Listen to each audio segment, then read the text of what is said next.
Welcome to the CyberGov Podcast, where you'll learn how to build a cybersecurity strategy that will help you earn more revenue across your government contracting business. Welcome back to the CyberGov Podcast. Today we have Eric Evans, the CTO at Hanabyte, and I'm happy to have him here today to talk about frameworks. Do you need them? Should you have one? Why you should have one if you should have one? But first, I'd like to take some time to ask Eric to talk about what he does as the CTO. And also, if you could just give us a bit of a background on how you came up with the name. I told you I love that name, but I really do, because I want to hear the story again.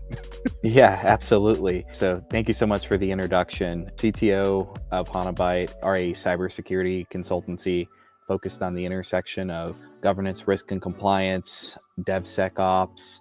We have a ton of engineering capabilities, and moving into AI, ML in the cloud. Those are really the sections that we're focused on within the domain of security. And we come across frameworks all the time. We leverage frameworks. We assist people with achieving certifications, audits, attestations, you name it.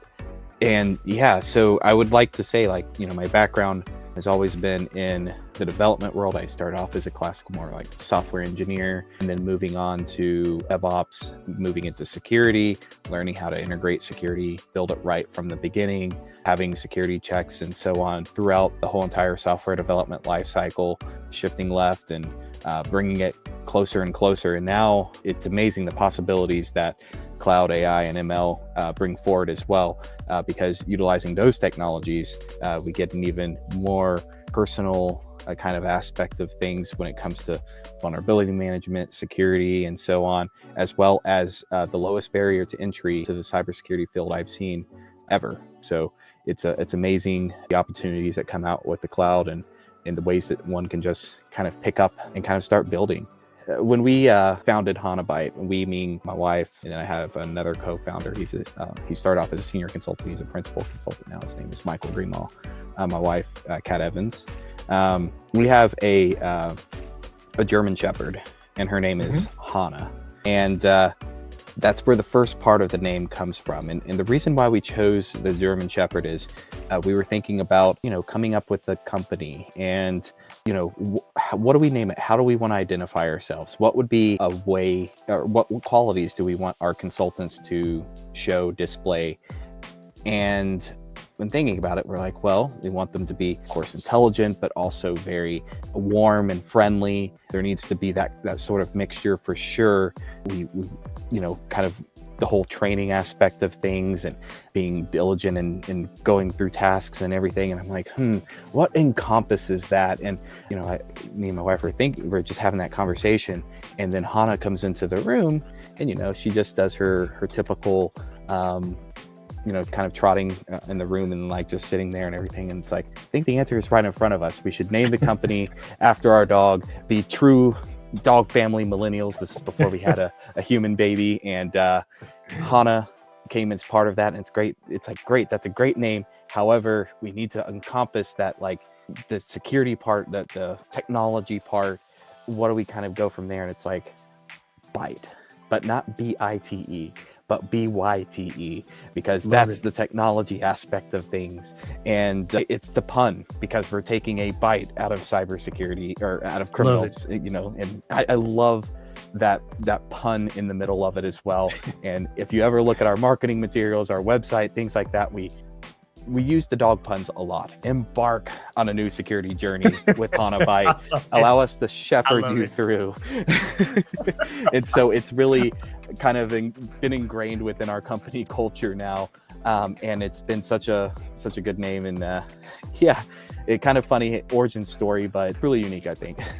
No, I love it. I absolutely love it. I love a good backstory. And the first time I heard you say that, I was like, I got to hear it again. I just really love it. And I wanted you to share that here. So thank you for doing that. I really appreciate it. Again, love the name. And you talked about quite a few things when you talked about the company as well. Three distinct things that you all are on the cusp of. And I mean, these are really hot things that are happening right now. GRC, DevSecOps, and AI and ML. That portion, those three things right there could just be a revenue stream in itself. One could be a revenue stream in itself. You could just focus on that. To have those three things and combine them is quite a feat to do. And you also mentioned frameworks. Now, that's what I really want to get in today, because I want your opinion for our listeners who are government contractors or aspiring government contractors. Now, let's say I'll take it from a perspective of I am a new business owner and I am not in cybersecurity. I'm in the construction space. Now, I've heard about these frameworks. Do I actually need one? Should I tell my team to start looking at a framework, or walk me through that? Why would I even consider that? Sure. So you don't necessarily need a framework to achieve good security. I'll kind of start with that statement, but I do believe that having a good framework gives a roadmap, gives guidelines, gives structure to achieving a good security program. So unless there's some sort of way, and you mentioned the construction example, to kind of enumerate all of the risks of the company without necessarily aspiring to a specific framework or anything, but you've listed them all out. You have your own risk management program, so to speak, and you have good ways to mitigate that risk, and it's not extremely complex, and you don't need to really demonstrate that to the government, to other contractors, individuals, and so on. I have seen good security happen without the implementation of a compliance framework, but that is very few and very rare cases. But I do open up with that because I have been on previous occasions when I've answered this question misrepresented in saying, oh, you must have a framework to achieve good security. And I'm like, no, that's not what I'm saying here. There's a clear separation between compliance and security. And at Hanabyte, we do blur the lines all the time. That's just one of the things we do, because that's the way to really stay on top of the emerging risks. When we talk about cloud and AI and ML, you really have to have a game plan. You really have to have plan of action and milestones and so on that you want to achieve within a security program. So the rest of what I'm going to say is pretty much about why you should absolutely have a framework whenever you're achieving cybersecurity or security in general, really information security within your company, right? Or within your organization, however you kind of see it. When you have a framework, that gives you your baseline. That gives you specific controls, established best practices that other organizations that are working within your space has also been following and needs to follow and usually needs to demonstrate.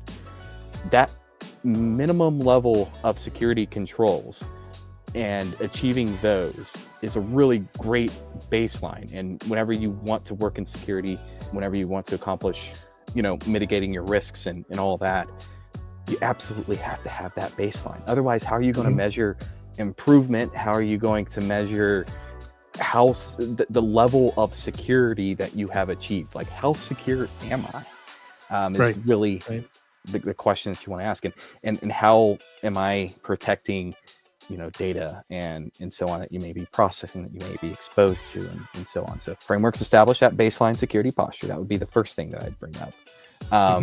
And of course, I brought up reducing cybersecurity risk. It's going to be kind of a motif, if you will, throughout the entirety of what I'm kind of presenting here. But it helps with the risk management in addition to those baseline security controls.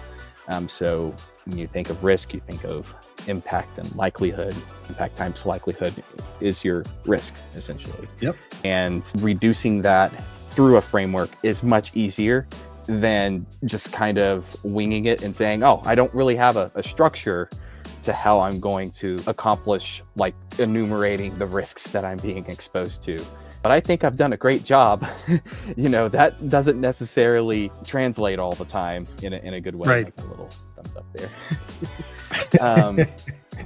So yes, it helps kind of keep you on track when it comes to managing, mitigating, identifying risks before they can be exploited. And one of the good frameworks that kind of help with that is the NIST risk management framework, the RMF, which is core to so many government contracting, not just the contract requirements, but how you're going to be interacting with governments as well.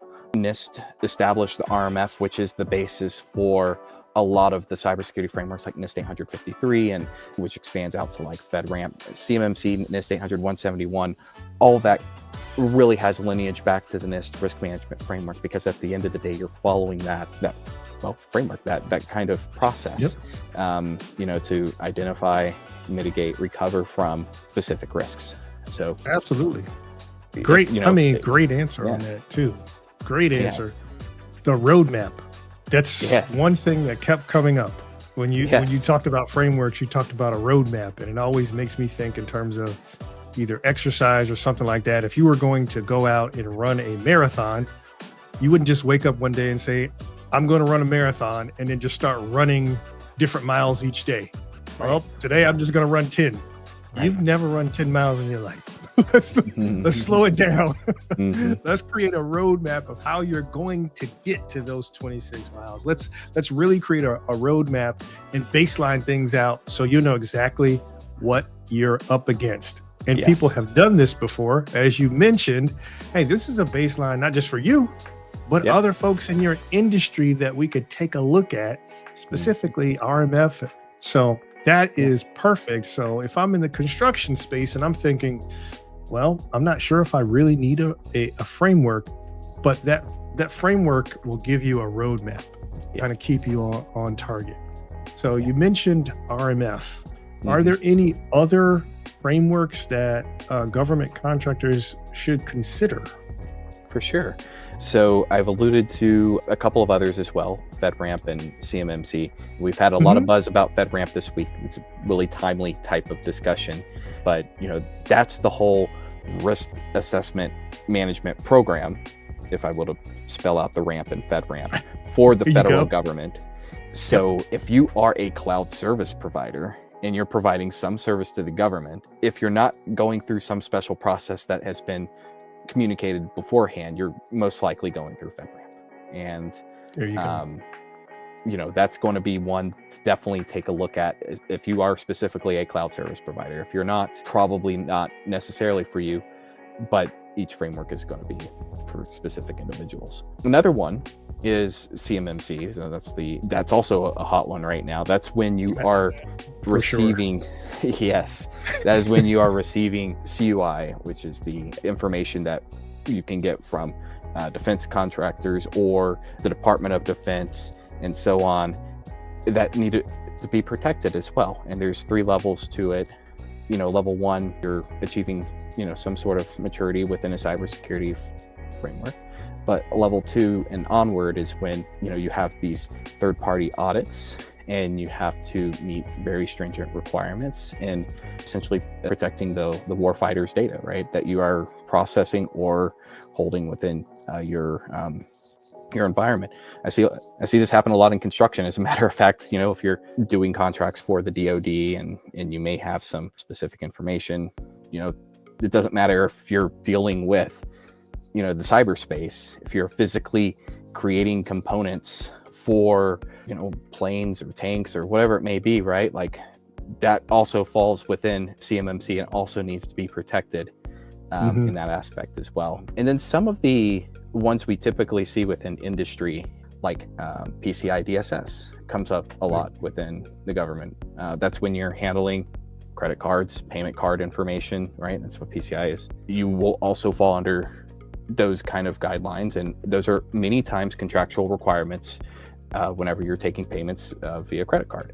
GDPR comes into play as well, especially from a privacy standpoint, and making sure that if your service is global, and especially if you're operating within the European Union and everything, that you have that kind of compliance so you don't get hit with fines and so on, that repercussions, right?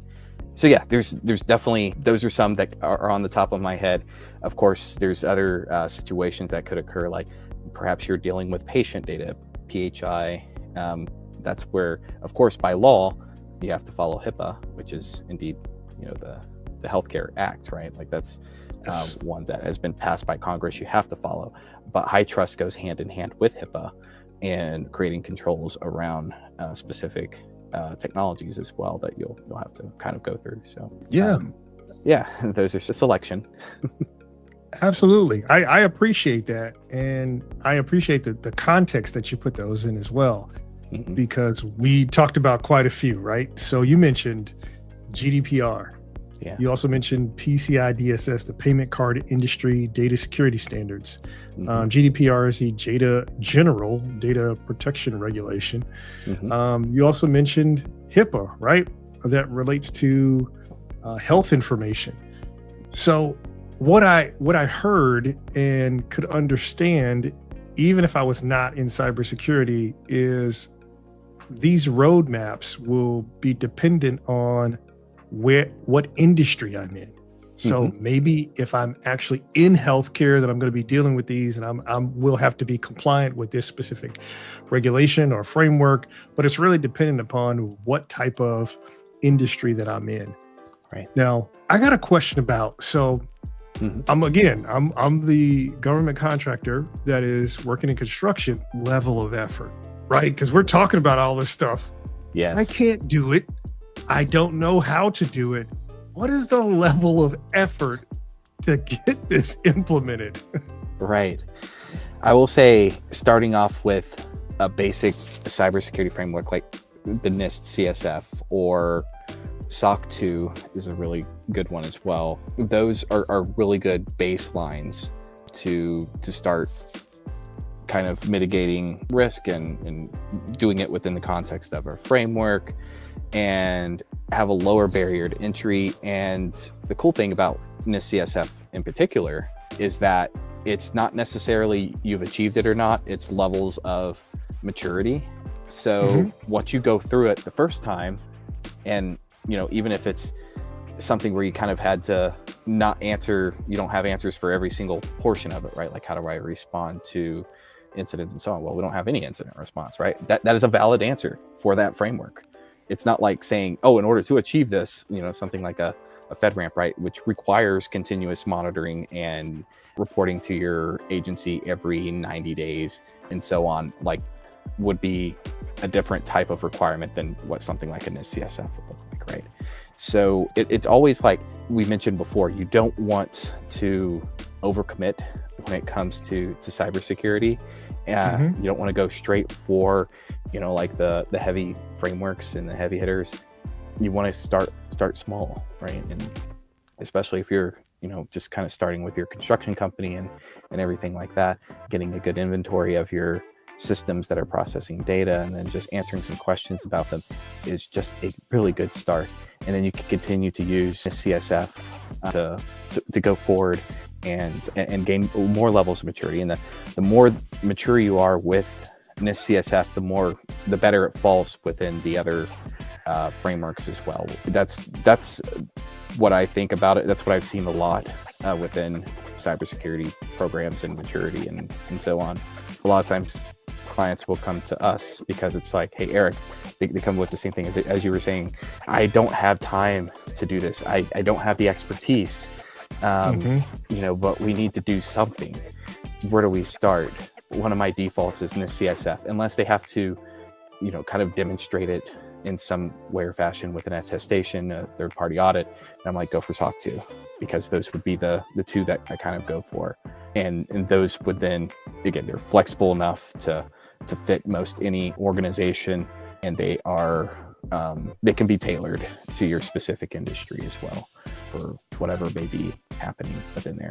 Now, the thing about NIST CSF is it is a cybersecurity framework, and it's not necessarily dealing with all the physical aspects of things and so on as well. And there'll be overlays with different requirements that you have. Like an example, the construction industry, you'll have OSHA requirements and things like that as well that'll deal with the physical portions of it. But when it comes to the safety and cybersecurity and so on, NIST CSF is a very good option from there. Awesome. Thank you for explaining that to someone who's in construction. Yeah. Because, I'm trying to figure out, hey, I don't have the expertise. I don't know what to do. I don't know the level of effort. And you kind of gave me the NIST CSF, cybersecurity framework, that I can take a look at. And there you talked about this overlay portion. Yeah. What does the overlay mean? Yeah. So it's kind of like a crosswalk between frameworks. Frameworks or regulatory requirements. Some other, for lack of a better term that's come to mind right now, more boxes to check, right? So Gotcha. Saying that I'm working within a specific industry, I also need to meet these requirements. Also means sometimes we're dealing with multiple frameworks. And where the overlay comes in is where certain controls are met in both frameworks. So a lot of times what would happen is if, for example, a customer was wanting to achieve SOC 2, but they also want to achieve FedRAMP, there's a lot of SOC 2 requirements that can be met with FedRAMP. Maybe even a better example is CMMC with this concept of FedRAMP equivalency. I'm not sure if you've heard about that, but it's where you're meeting all the FedRAMP moderate controls. That is a direct overlay with CMMC. So all the controls overlay with each other, and you're achieving almost like two frameworks at once. Now with FedRAMP moderate, of course, you're going to need your agency sponsor. There's a couple other requirements as well. In CMMC, you have DFARS requirements and everything that are outside the scope of FedRAMP. But there's so much overlap that you're kind of knocking two things out at once. And we would have to harmonize those frameworks to say, okay, you're meeting both requirements by establishing, all these controls that we go through with them. Thank you for putting that in a way that I could understand about overlays. And one last thing around this. So what I see traditionally is, as kind of thinking about this, as a construction company, I probably would have an MSP, somebody who's taking care of my day-to-day, right? Mm-hmm. And I don't know if those guys or girls can do this work because they typically, as an MSP, they're taking care of the day-to-day, patching any small security related things that we would need, help desk wise, standing up laptops, onboarding, things like that. What would the cost be for us to hire someone to come in to implement that? So we talked about the level of effort. Yeah. Now I got to figure out how much do I got to come out of my pockets, man. Yeah, for sure. That's the real truth here. Yes. And it's a good question because it depends, of course. Yes. And it's going to depend on the framework. And here comes the overlays part, right? Like what additional items are we also having to factor in when, beginning to consult with someone, right? Starting off with the basic frameworks, right? You're looking at NIST CSF and SOC 2 and so on. On the lower end, I've seen, like implementation starting at around 10K and upwards to like 50K and so on. And that's very rough ballpark figures because it depends on the complexity of the organization as well. It's different securing, like a 2-person startup than it is Absolutely. A 200,000 person enterprise. Absolutely. So, those numbers are more of what I see in the SMB market, which is where Hanabyte plays the most and are pretty typical for implementation services, and doesn't include the audit necessarily, because the audit itself, like a SOC 2 audit, can easily cost $15,000, $20,000. With NIST CSF, you don't have to have a third-party auditor, so you don't have those additional auditing costs. Hence why it's another good reason to use something like NIST CSF to get started with before you have to actually prove, through a third-party audit. But then there's the more complicated frameworks, right? And we're talking CMMC, FedRAMP, those types as well. CMMC can actually be implemented fairly cheaply compared to FedRAMP unless you're going for the FedRAMP equivalency. I've seen implementation services as low as 15K and onward. I should say at least legitimate implementation services. This is a word to the wise here, and it's a little tangent into CMMC, right? A lot of folks are capitalizing on the new rules that are coming out. and they're Yes. promising that they can be compliant for like $1,000, $2,000, something like that, right? Don't trust them. You want to find someone who is CyberAB accredited. Look at the CyberAB website, search their website, see if they're an actual registered RPO, or if they're a third-party auditing or a 3PAL, right? Make sure that they are actually registered within CyberAB, because you have to meet a code of ethics. There's a lot of standards that we have to meet and so on. No matter which framework you're going for, do your due diligence. That was specifically CMMC, right? But do due diligence, absolutely. And be very cautious of those who have created domain names specifically for specific frameworks, because that seems pretty advantageous to me, of saying like, oh, this says SOC 2 24-hour assessment.com. I made that up. I hope it's not a real place, right? But like, that would ring the bells to me and say, no, I don't want to do business with this one, even though they promised me a SOC 2 for like $2,500. Yep. Money back guarantees, Absolutely. by the way, that's another one you want to watch out for. Do not do the money back guarantees. As someone who is running a professional services organization, the work that we have rendered for you is not one that we can just say, okay, we'll give you your money back if you're not satisfied with our service. Right. We will refund you if it's like, we didn't do the task that you asked us to do. That's different. But just keep an eye out for those, right? Absolutely. But anyway, as I go back to answering the main question here, the CMMC from 15K to maybe like 50, and then a little bit over 100, depending if you're getting on like level 3 and so on as well. So I would say that would be the ranges for level 1, 2, and then kind of 3, roughly. And then for FedRAMP, you're looking at probably starting 75K and upwards for getting FedRAMP moderate, I should say. Now, FedRAMP low and FedRAMP LISAS, I could probably see a little bit lower than that. And again, this doesn't include like the third-party audit and everything. This is just getting ready for FedRAMP. It will also vary, like how much have you actually done so far yourself? Have you achieved, like a difference in compliance framework already? Like if you're CMMC and already FedRAMP equivalent, I'm not going to charge you like $50,000 to get you FedRAMP certified. Like you're going to have to get your agency sponsored. Like that's something that's, important, right? But like the additional cost for that, probably not extremely high, because you've achieved so many of those NIST 853 controls. There's no reason for me to just give you a blanket, like this is the quote, right? Absolutely. Man, that is great information. I really appreciate that. Thank you for the role playing, walking me through, as someone who is not in the IT or cybersecurity arena, that needs to understand what a framework is, if I should use one, the level of effort and the cost associated with it. I really believe that is of value to everybody to think about that if you're in government contracting and you do not have a framework implemented already. So I really appreciate the background on that, Eric. Great information. Yeah. I got one last question for you, which is, I asked this question of everybody because I am definitely interested in, how we take care of ourselves in this cybersecurity profession.